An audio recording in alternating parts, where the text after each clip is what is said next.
Welcome back to the United Pubcast for your latest instalment in, I'm not sure what to call it. I'm sure a lot of the discussion will be in and around Qatar, Sir Jim, Glazers, etc. A big point to make about the Glazers first off the bat. But ultimately, a very good weekend for Manchester United. We are a football club who won a football game, and that is ultimately what we're here for, and a very good feeling to wrap up the weekend. And more importantly, not just good, but very important. It was a must-win game, and United got the job done.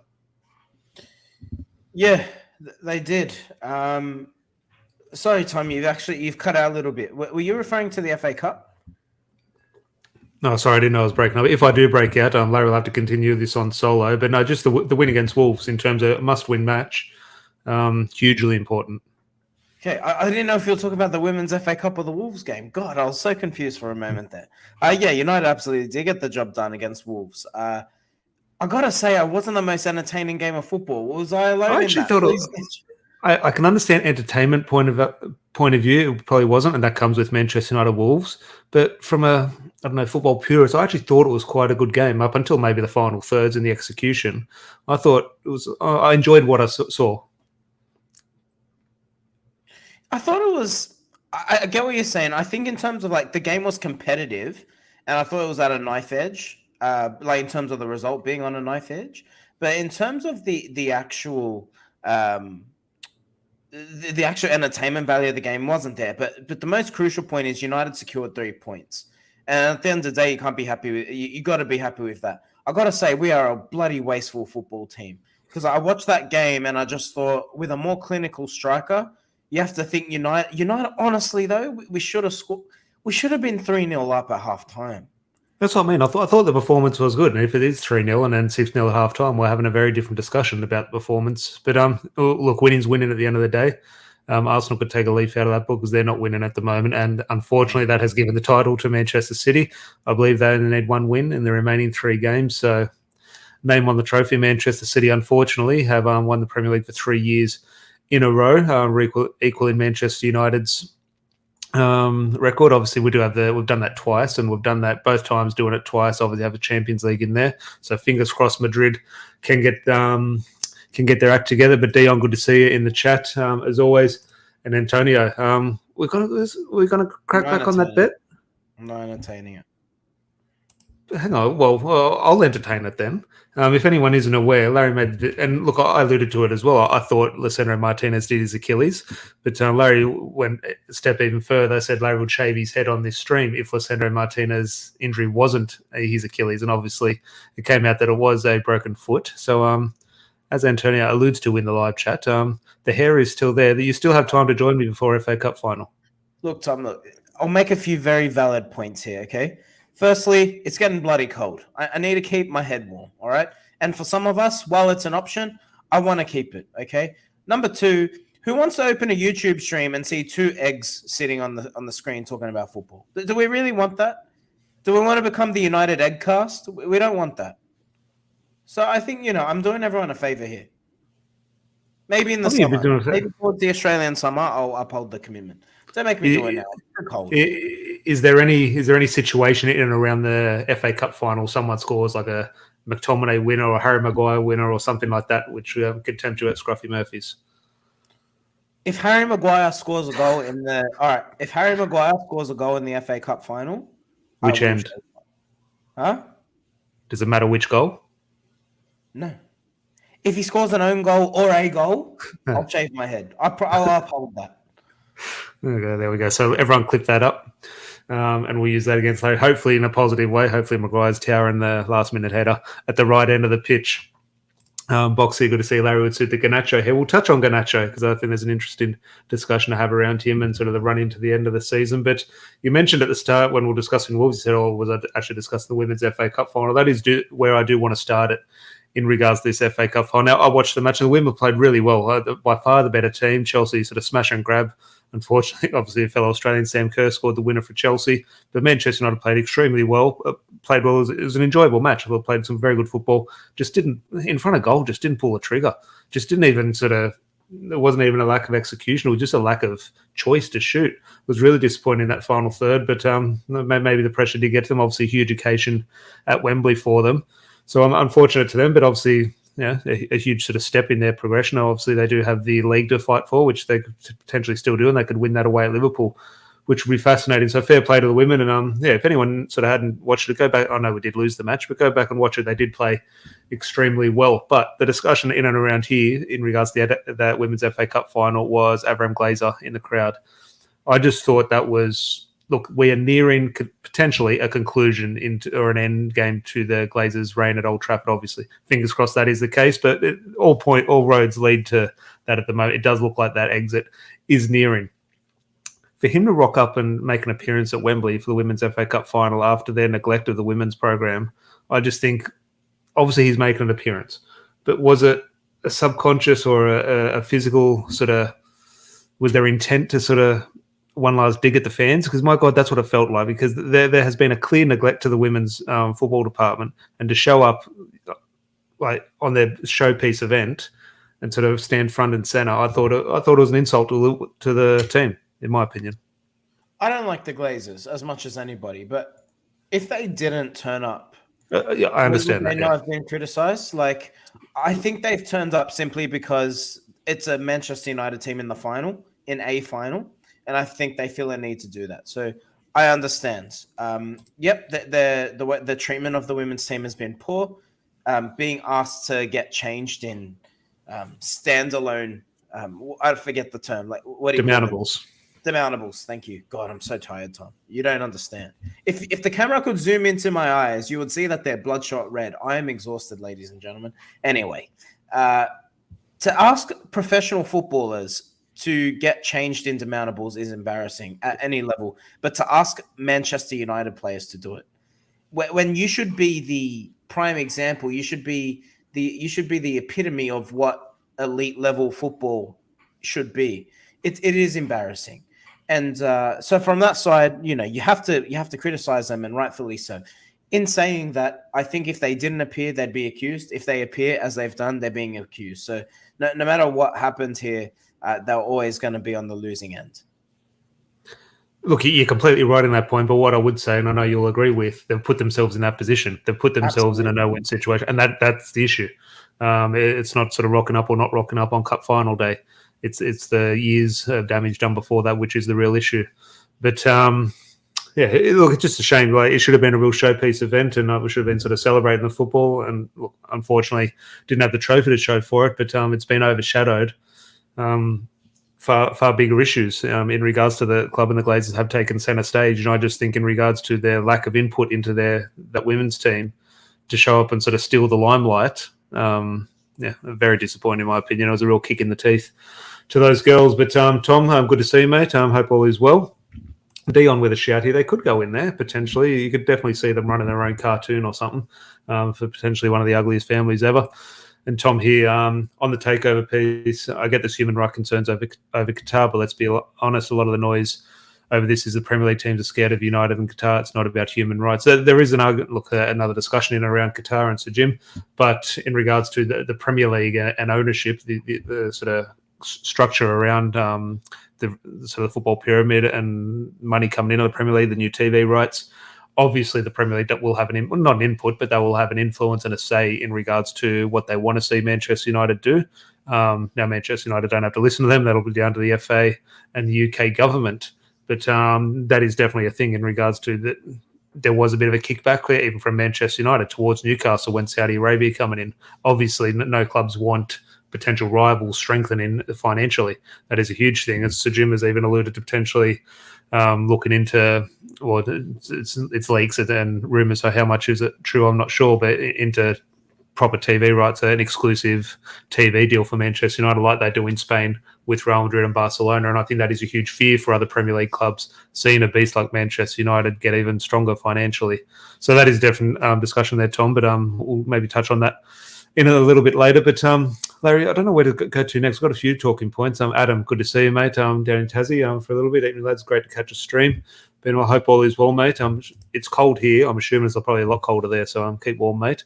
But Larry, Manchester United, in regards to this run-in now, I know we need 2 more wins, but regardless of needing 2 more wins, we do have top 4. I'm very confident.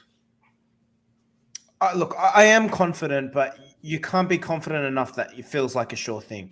I think we're more likely than unlikely. I think the greater test is actually this week against Bournemouth. I'm so concerned about United's form away from home.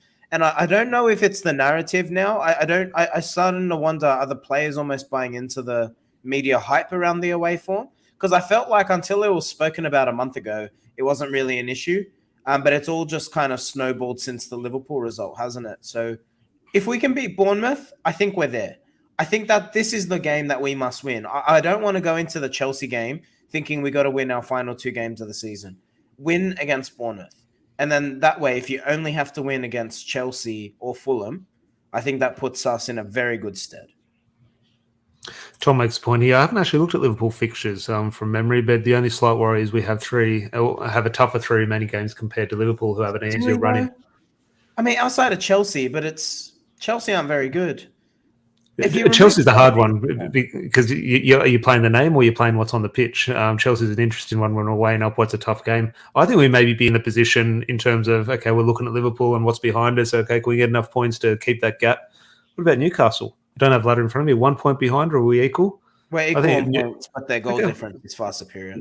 Go after Newcastle. Newcastle might drop points, and if they do, we go ahead of them. So potentially, there's a scenario where Liverpool overtake Newcastle, and Newcastle are playing Europa League football. I don't think that'll be the case, but I don't think that would be a huge shock, given sort of how this season is wrapping up. But in regards to this season, Tom here saying Liverpool have Leicester, Southampton, Aston Villa. Adam here, Chelsea are due for a win. Well, they did get their win. Did they win at Bournemouth? I think Chelsea did win at Bournemouth. So Bournemouth have another home game. Was it at Bournemouth? I want to say it was. I forget where it was. I know they drew with Forest. Chelsea got to win somewhere. Who knows where it is? But in regards to talking about other teams, we'll sort of steer this back to Manchester United at the end of the show. But unfortunately, we'll just elephant in the room, Manchester City, 3 titles in a row. We'll get into treble talk in a little bit. But what does that mean to you as a Man United fan? Manchester City win 3 on the trot. Do we have to talk about Manchester City? Can I say that the football... All right, look, we can always be salty, but let's actually, as a football purist, let's stand back and applaud. I got to be honest. Because I do, like, at the heart of it, I'm a football fan, and I have to admire the football that they play. I think they play brilliant football. And the thing that I admire about watching Manchester City at the moment is they make difficult things look simple. The way that they keep possession is ridiculous, and it speaks to a great mental capacity. Like when you think of Manchester United's players, but again, like they are the yardstick, that they are the ones that we need to compare to at the moment, right? If you look at what Manchester City do, Tom, the way that they kill teams with the ball, that is football purity. That is what you want to watch as a football fan. When you can kill a team with the ball and you just see them get mentally defeated. Because you might set up well, you go in with the best ambition, the best plan. Sam Allardyce, apparently he's better than Klopp and Pep Guardiola. So we saw 2 managers, powerhouses of the game, going one-on-one with each other. Sam Allardyce, you got to love him. But in all honesty, the way that they play football, you have to admire it. And I was one fan who said, does Erling Haaland make them a worse football team? He does. He doesn't. I maintain that they don't control games as much with Erling Haaland, but they found the right balance between keeping possession and hitting the trigger. And when they hit the trigger, he scores a ridiculous. He's now hit 40 goals this season. No, I'll stop. Do you think I'm still counting? But yeah, and that is right in regards to, maybe it has taken away, but Pep Guardiola, he don't need to give him credit, but credit to him in regards to he has found that balance. But Dion brings a point up here, and a lot of people share this opinion, and a lot of people shared it around Spain back in that 08, 10, 12 Spanish team saying it was boring. I thought they were absolutely brilliant, but he says, I think they play slow, boring crap. A lot of people do agree with that. Even Gary Neville sort of alludes to that. It's not sort of what you want to see as a Manchester United fan. I can see that. I can see that opinion in regards to sort of as a fan watching in terms of that excitement. The way I see its brilliance is how impressive it is. As I said, okay, and that excites me. Well, when I see a player sort of get the ball in a tight area and just one touch or a nice run into the correct space, Okay, is that exciting when you watch on TV? No, it's not exciting, but it's very impressive at high level. And when I do see it, I think, oh, geez, that is good. And that sort of that gives me that excitement. And here I am. I'm not sort of clamoring for Manchester City, but that is where the excitement from their football comes for me, in terms of knowing how difficult it is what they're doing, and to do it at that level, that consistent, to provide the results. Unfortunately, we do have to give them credit, but Boxy, Larry, could have Man City playing that football with a check. Well, that is definitely a case in regards to Pep Guardiola, in regards to the jobs he has. But if you're given the option as a manager, would you go and manage Northampton Town with no money, or would you go manage a club with a big stadium and unlimited funds? I think any manager would choose that. So it's a stick we often beat Pep Guardiola with, and as a Manchester United fan, I will beat Pep Guardiola with it. Really? Can we? Like, is this Barcelona, Bayern Munich? Like, if they come knocking, you're going to say yes. Look, at the end of the day, no one will know the answer to that question, because any football offer he gets, he'll take a club with money. But this takes me, and I don't want to go off track, but what Brighton did to Liverpool today, Dzebri, he is a phenomenal manager. Arsenal, he got me excited. I thought Liverpool lost. Where's this getting me the highlights? Sorry. Red jerseys, they confuse me. What he has done with that Brighton side, forget what Potter's done, and that's not to dismiss anything that Potter did. Potter did a great job. But now what Zebri's doing with Brighton is ridiculous. They are dominating top football sides. They've been United twice this season. They took us all the way in the FA Cup semi-final, and they just destroyed Arsenal 3-0, dominated. And they do that time and time again. They play brilliant football. And that's a testament to good recruitment, good coaching, having an identity of coach and knowing the way you want to play.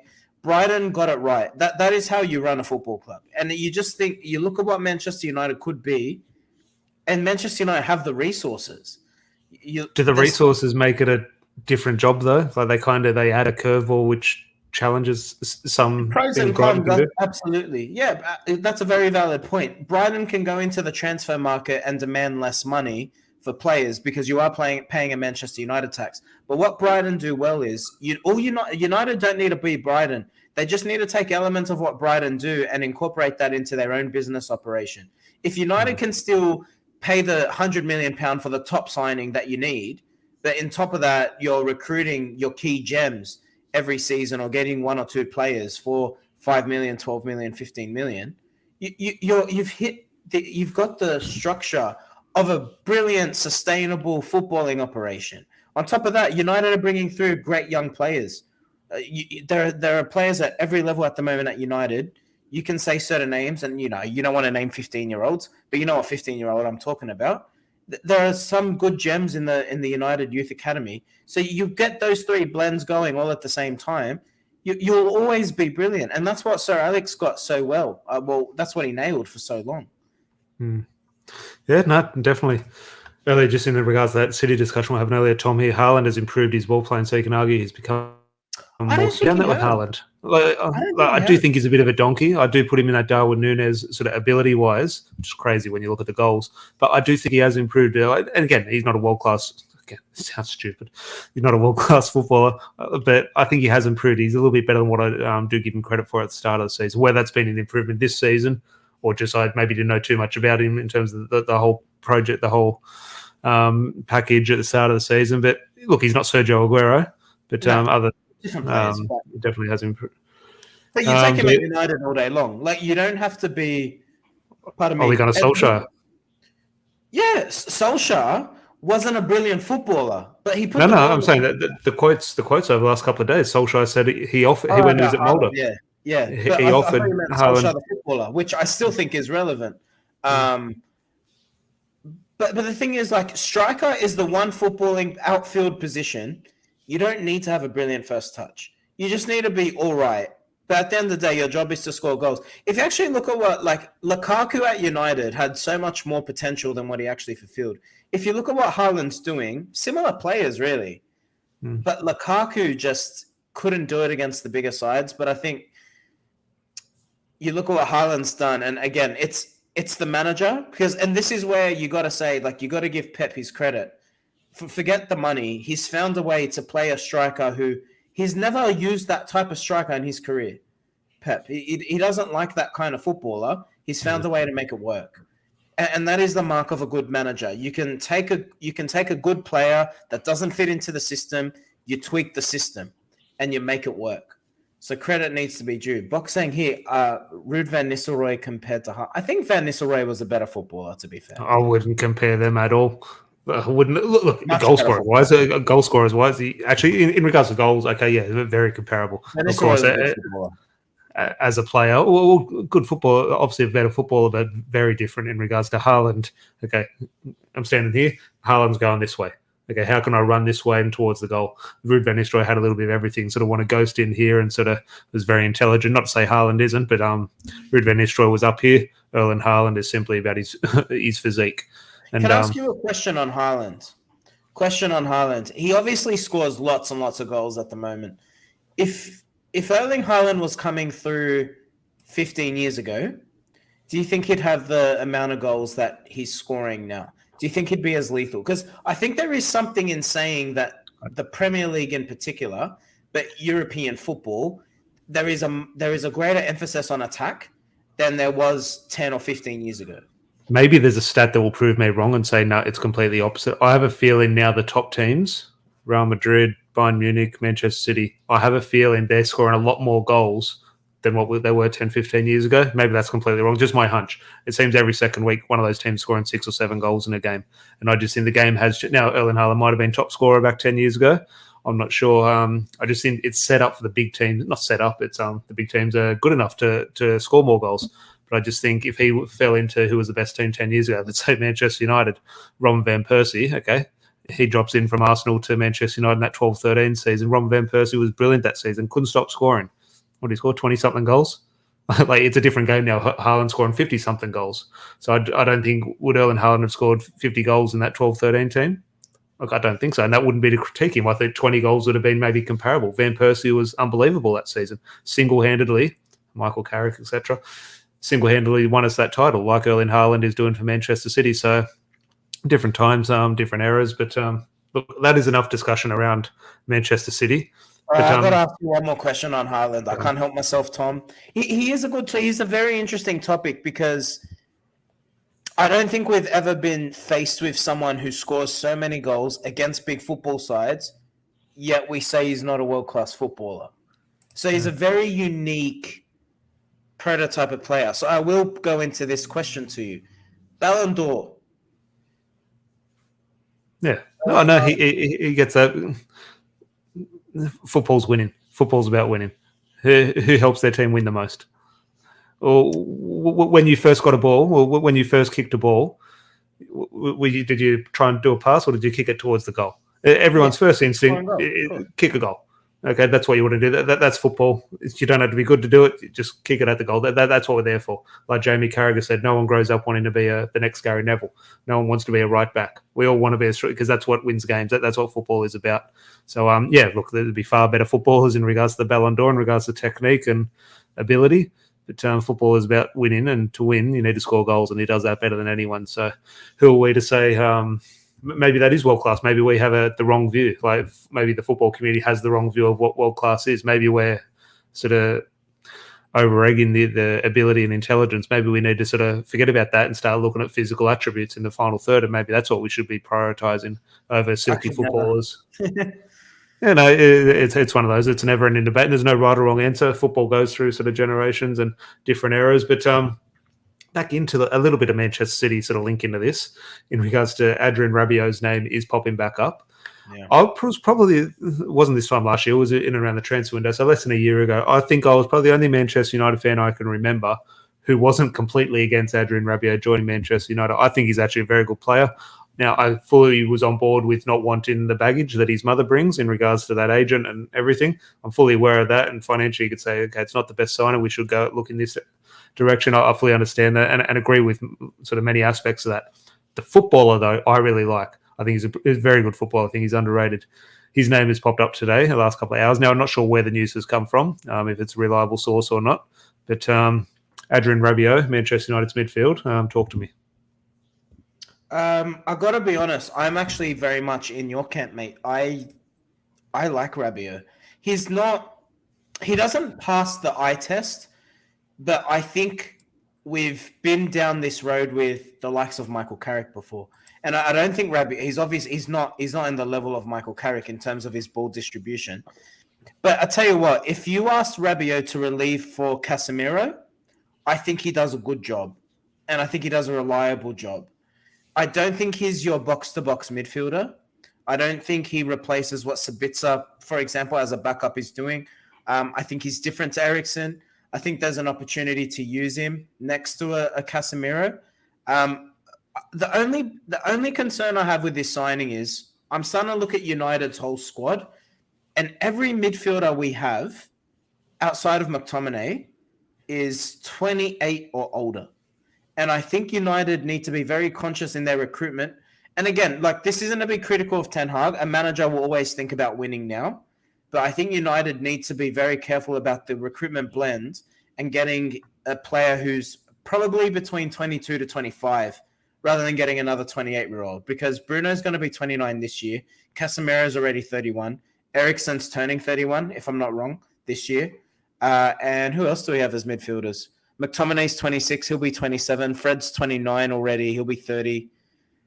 It's a midfield with and the 28, 29 is not over the hill, but I think we're getting too many of those players. I think you need a blend. Yeah, no, it's very important to look at. Look at something I unfortunately probably wrongly so I haven't given too much time to, but I very much throw that case back at Liverpool in regards to the makeup of their midfield. Now they're going to address that in this window, of course, but you look at the problems they've had, and I say problems, where here we are saying Manchester United have had a good season, Liverpool have been a disaster. Liverpool are one game behind us, so maybe it's not as bad as we did make out at Liverpool. But in regards to their poor form this season, a lot of it was down to that midfield three. And it's not so much, quality. Okay, some days they can turn up. They could beat Barcelona on their day. Obviously, they're professional footballers who play for Liverpool. But the concerning thing, if you were a Liverpool fan, was the makeup of that midfield in regards to their age and their contract status. And at Manchester United, it is something that maybe has gone under the radar a little bit in regards. So it's not an emergency or anything, but definitely something that does need to be considered. Yeah, and that's the thing. I like Rabiot. I think the balance needs to be right. If you're bringing Rabiot in, then for me, someone like Fred should leave. Like, you gotta strike the balance right. I think United. What's the budget going to be? Like, this is the problem. I think you could make a case to me now that United still need two central midfielders, and that's assuming. That's assuming that Sabitzer stays. I don't know if Sabitzer does stay, but even Sabitzer, again, a 28-year-old, like, we've got too many players. I would probably in the field. Look, here I am saying I do like Rabiot. I would probably opt for Sabitzer just in regards to now. I'm not sure where the price is going to be now, because I've seen him in a Manchester United shirt. I think, he looks like a Man United player. And Rabiot, look, he might be brilliant at Man United or he might flop. I've got a little bit of evidence of Sabitzer. That's why I would potentially sort of lean there. And in regards to, you mentioned the budget, in regards to, if we're having to buy ADRIEN Rabiot, I think, did he sign a new contract last year? I'm not sure. Would he be a free transfer? Would have to pay him? Okay, so, and obviously we'd have to pay for Sabitzer, of course, but I've got a sample size of Sabitzer in a United shirt, so that is where play 6, 8, 10, and I think that's the advantage of Sabitzer. You could even probably play Sabitzer as a false nine at a stretch. I think his versatility and his ability to cover. Well, that's the thing. His ability to cover you in multiple positions probably makes him more attractive, more valuable. And regards to the makeup of squad, Tom makes a point here, which I alluded to in regards to his mother of all people. Rabiot, I think, would carry drama if things don't go his way, but definitely talented. I just think there, and look, I see a lot of these things about his mother being the agent, and that's all I see. I don't actually see drama around it, but it's always mentioned the mother's the agent. It's just the media doing what the media does. Maybe there is. If we had a Juventus fan in Germany, maybe they could give us a little bit of insight. But that is where, the perception is reality, and just it's around that. Is that what Manchester United need? Probably not. What is the job of every football agent? What is their job? Yeah, but the thing is, we know who for your client as possible. But we know who Rabiot's agent is, and that is maybe what part of the issue is. We shouldn't know who these agents are. It kind of reeks of. Are you a Simpsons fan? Not taking a wild guess. Your last name. Well, I would like to think so. I mean, you've got the surname. It'd I be saw right. it good. I've got a Simpsons meme saved on my phone about 20 minutes I was before. actually, I'm looking at you. You've got the stubble. If we drew 2 antennas on the top of your head, made you a little bit chubby, I got you on a good diet. Yeah, I would have to go a bit wider this way. Yeah, definitely. But I think we could make it work. I would say this. Millhouse once said, my mum thinks I'm cool. I could very much get a bit of that vibe with Rabiot. I think his mum goes in there vouching for her son, maybe to be better than what they think he is. Well, that seemed to be the issue. Who was the other player at the time? Arnautovic and Rabiot. There was a big backlash from fans towards those two deals. On Arnautovic, I understand why the fan outrage was there, particularly around the, racial expressions, we'll say. As a footballer, can I say I think he would have added something to us this season? Absolutely. He's much better than Weghorst. Well, he was at West Ham, wasn't he? I thought it was a handful of a player. Like you watched him play, and he had. You comparing to Weghorst. Was it you I asked the question to, or someone else on the pod? I'm not sure. I think it was you. Ronaldo or Weghorst? How would you have done this season differently? Would you have kept Ronaldo over Weghorst, considering all the baggage? Now, obviously, it was right to get rid of Ronaldo, of course. But in regards to just weighing everything up and the goals or lack of goals, what would your decision making be now? Knowing everything that's happened. That's a great question, because if Ronaldo didn't spit his dummy out, I think he would have ended up in double digits this season. Ronaldo wasn't as bad. I think Ronaldo didn't have an off season. It's as simple as that. I think he was over the hill, but he wasn't. He scored 24 goals 3 months prior to the new season starting. So to suggest that he lost his form in an off season is a joke, and that's just not the reality of the situation. I think he didn't have a preseason, and you saw that in how he played. I've seen Marcus Rashford play without a preseason. He scored 5 goals that season. Like, having a preseason is crucially important for these players when you're playing at such a high level, and the difference is 1%. You know what I mean? So it's a shame that it's a shame that Ronaldo spat his dummy out, because I think he would have gained his match sharpness as the season went on, and I think he would have scored more goals than Weghorst has done. Yeah, look, as we said at the time, in regards to the emotion behind his exit, it was just a shame from every angle. Whatever way you looked at it, it was a shame how that was ending, because it could have just ended so much sweeter. He could have had a League Cup medal and potentially an FA Cup final medal, obviously. But it was right to get him gone, because he didn't want to be at the club. There was an issue, and no one is bigger than the club, so it was right to sort of get rid of him. He wanted to go, as SJ he wanted to go. Could Ten Hag have utilised him as a squad member? The player, 100%. The baggage, maybe not. But just another. Without the 2 trophies, it would obviously dictate if we win the FA Cup final. Before the FA Cup final arrives, we qualify for Champions League. We get top 4 and the League Cup, the Carabao Cup final against Newcastle. Erik Ten Hag's not biggest achievement this season, but his biggest moment for me was the dealing of the Ronaldo situation. While there was huge critiques of it in regards to limiting our chances of getting 3 points on a weekend, long term, I thought he dealt with it perfectly. Like, it was the price he had to pay. I think we forfeited 1 or 2 results. The Newcastle one still kills me when he took Ronaldo off for Marcus Rashford, and we missed that chance at the end. But ultimately, I think that was needed for Manchester United to progress. So I thought Erik Ten Hag ultimately handled that perfectly. Before the FA Cup final happens, Manchester United, Champions League football and Carabao Cup, out of 10, Erik Ten Hag's first season as a Man United manager, and answer that in the comments as well. So far, before the FA Cup final, obviously that will make it a 10 out of 10 season potentially if he does do the double and stop the treble. But as things stand, on and off the field, out of 10, Erik Ten Hag's first season as Man United manager. Erik Ten Hag? I got nothing but praise, I think I made this point on Twitter last week, I actually I said if United fail to make top 4, there's only one manager that can turn things around, and I put a photo of Erik Ten Hag. I think he's done such a brilliant job, and I've been critical of him at times this season, and rightfully so, and I don't take back any of the criticisms. But I don't think there will never be a manager that's going to get 100% right.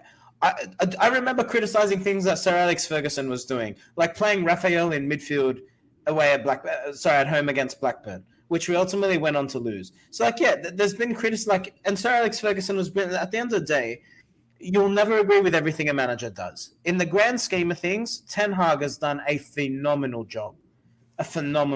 And I think even if we don't make top four, and the other thing, I think we will make top four, mind you. Even if we don't, he's still done a good job. I think you have to look at what this squad was at the end of last season. And the way that we failed, the way we fizzled out last year compared to this season, like if we fail to make it, we lost fizz at the back end of the season because we didn't have the squad depth.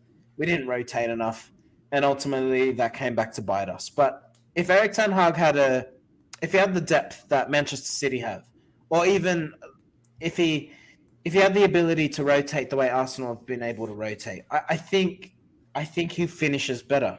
And I think that there's something for, how do I say, losing in style. United have an identity under Erik Ten Hag. I think I completely agree, but my God, we have lost in style a few times this season. We have lost in style, but I think that's the adjustment period. But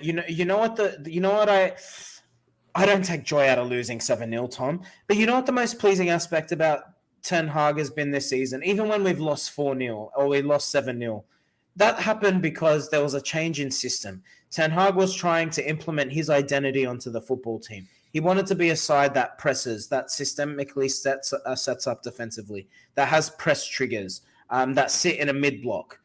Like all of these things that were changes, your defender sitting on the halfway line, your fullback sitting inverted so that when they get countered, they're closer to the center of the pitch rather than being further up the pitch. Like all these tiny details that he's made adjustments to in the way the team's set up, that you have to say, that takes time, and at the end of the day, I think we've seen when United have performed their best patches of form, the football's been breathtakingly good in patches because it's not the finished squad.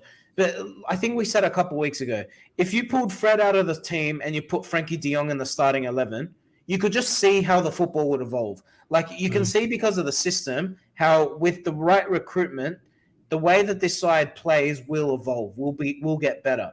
With another striker, I think United probably get another 12 points this season. Like just all these ifs, buts, and maybes. If Martial stays fit, do we get more points this season? So all these little things.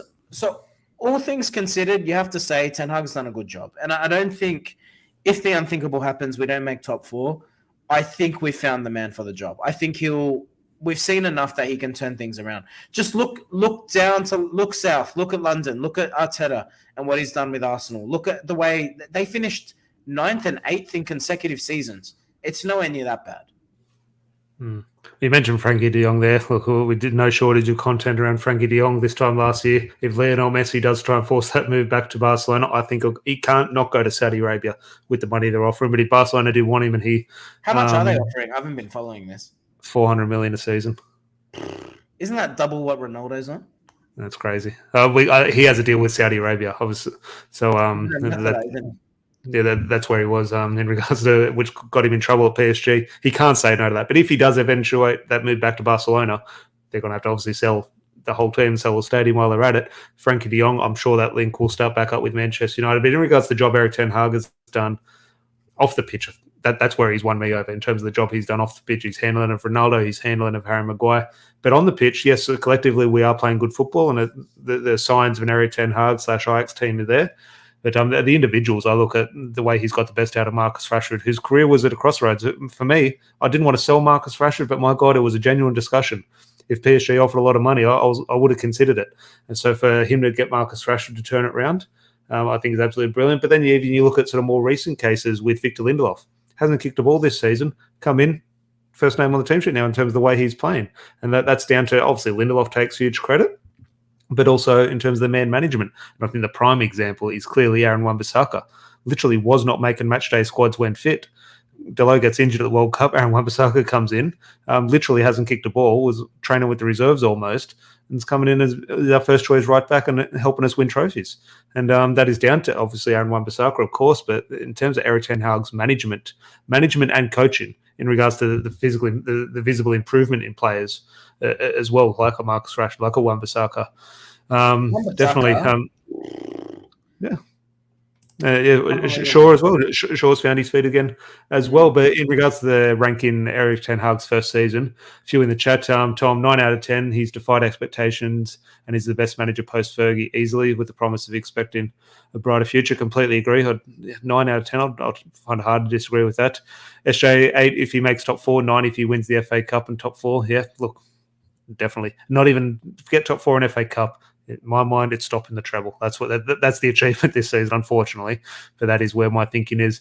Dion, Erik ten Hag has done an extraordinary job to turn around the shambles of last season. Were utterly embarrassing. The difference in feeling like, could you imagine when we lost 1-0 under Ole Gunnar Solskjaer, the doom and gloom, and sort of rightly so, just the natural feeling that was there, horrible. We're losing 7-0 away to our biggest rivals, and we think, no, he's the man for the job. And we're sort of looking forward to next week. And I just think the way he's turned that round, I don't know what he's done. Is it because he went on the run with the players at the start of the season? I'm not sure. But there's something that he's done which is goodwill. He's built goodwill in the bank, mate. I think the 7-0 wasn't. There is a way to lose a football game. And if you're going to get embarrassed, Liverpool, statistically, Liverpool had 8 shots on target and they scored 7. Like, they didn't batter us. They really did not batter us. Like, in terms of the way the football game was played, they didn't dominate, destroy. Like, if you think of, I'll give you a game to compare to. Liverpool beat us 5-0 at home last season. If you think back to how that 5-0 loss felt compared to that game, the 7-0. The worst one was 2-0. 2-0. We watched at the pub, I think, 2-0 against Manchester. No, 2-0 Manchester City at Old Trafford. Pep Guardiola didn't make us up. Oh, yeah, that was bad. That was the worst one for me.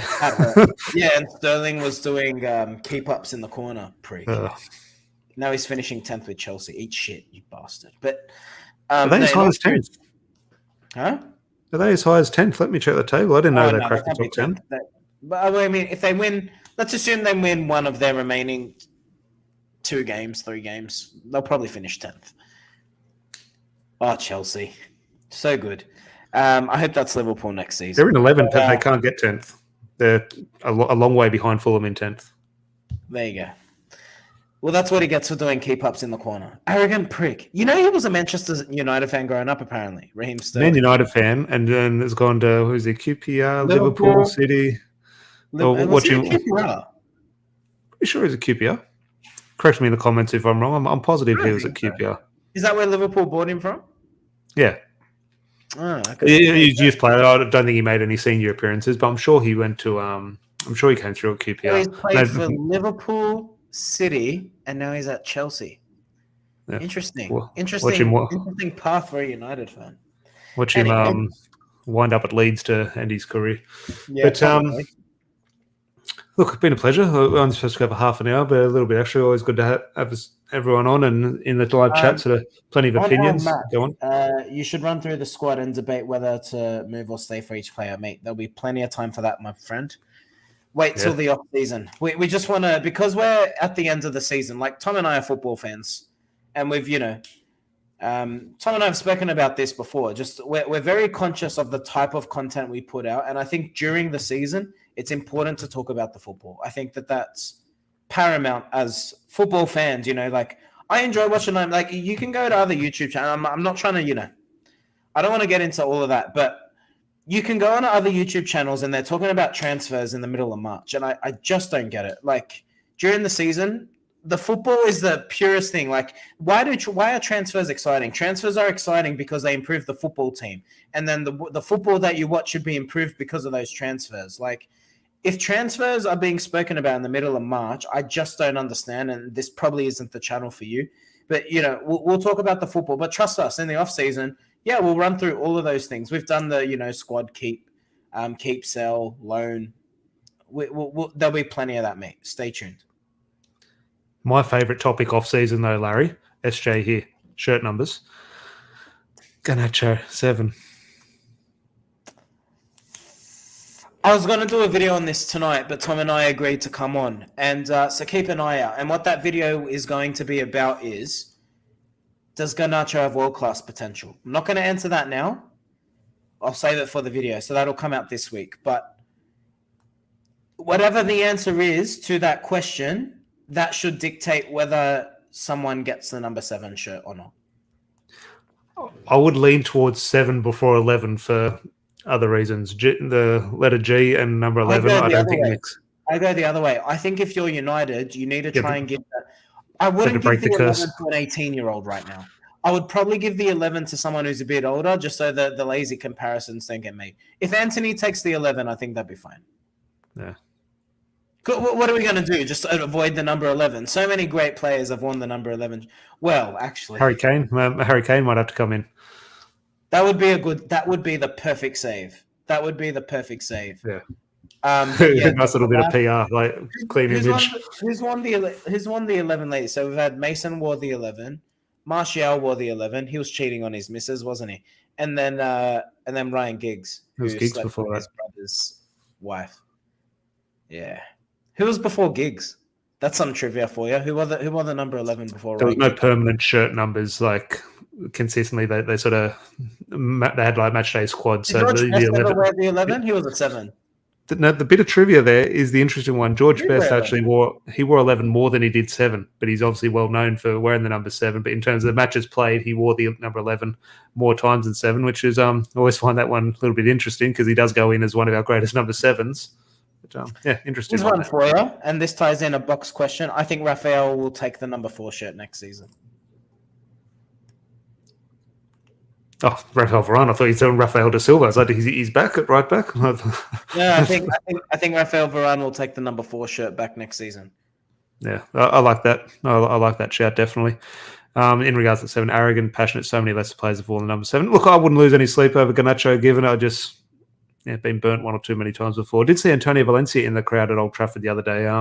Obviously, one of the most fittest humans you'll ever see, but definitely was filling his shirt out. So I'm obviously enjoying retirement. Fair play to Antonio. It's so natural, but it blows my mind. Like when I see professional footballers have just completely. Oh no, he's still extremely fit. I think he just had a very tight shirt, and it was maybe after lunch, maybe. But he'll might have critiqued Tony V. Absolute monster. It was impressive, Tom. Have you seen Wesley Schneider lately? I think he's enjoying retirement. I'm going to bring up a photo. Honestly, no. This is captive view. This is captivating viewing. Antonio Valencia. While you're doing that, Antonio Valencia, most underrated career. No, not the most underrated career, but one of the most sort of underrated careers at Manchester United, given everything in terms of having to replace Ronaldo and sort of what he achieved in his service for so long at Man United. I think Antonio Valencia goes down as not one of our greatest signings, but a bloody great signing. Yeah, I think. Very loyal servant, not fall short of a legend. He didn't speak enough, did he? And I mean, it's not his fault. I guess he didn't know English. But at the end of the day, I just thought, I think he could have connected with the fans a bit more. But like, obviously, the language barrier thing. But yeah, all in all, very. That sort of helped with that. That's kind of put him up a tier because he didn't talk. That's kind of made me sort of warm to it a little bit more. It was just about the football. He'd come on, do his job, go home almost in that Paul Scholes category. There you go, ladies and gentlemen. Wesley Schneider. Jesus. He is enjoying retirement, baby. And this is the thing, like, this wasn't me trying to, like, be a bully or anything, but, like, he's enjoying one of the best players for me. What a player he was! Like he's that player you could tell when he's kicking the ball around there. You could tell he's still whatever pitch he's on. He's probably still the best player in regards to the touch he has. He's an absolutely brilliant player. He's obviously so close to joining for Manchester United so many times. Alex Ferguson would say otherwise, but one of those players. I'm sure he'll be linked with Manchester United this window in somehow, or he'll be giving his opinion on Frankie de Jong. No doubt, but Boxley Schneider looked like Pepe. There, Pepe ate all the pies. And in regards to Tony V, Dion choked out Sterling at the same time. Remember that? Ecuador against England. Fair play to Tony V, absolutely one of my favourite players. When I was in England once, went and saw, just after the takeover, Manchester City were taken over. And went to see, I was in Manchester at the time, but went to see Wigan against Manchester City at Wigan's ground, and just after the takeover, I think it was one of Robinho's first games for City, and Antonio Valencia scored an absolute bomb, and I always kept an eye on him after that goal, an absolute bomb against City, and signed the season after, and so I always had a soft spot for Tony V. But if you did like Tony V, please do leave a like on the video; that'll be very much appreciated. We do appreciate everyone joining us tonight for a bit of a chat. Plenty of good opinions, which was very much appreciated. Hit a like on your way up. Make sure you subscribe and hit the notification bell so you can join us next time we do go live. I'm not sure what's our schedule look like now. We've got Saturday night against Bournemouth, so a while between drinks and a while between games. So I'm sure there'll be news in and around the ownership, of course, over the coming days. So Larry, I'll chat to you in a bit. Absolutely, mate. Always, mate. Until then, have a good one. We'll chat to you.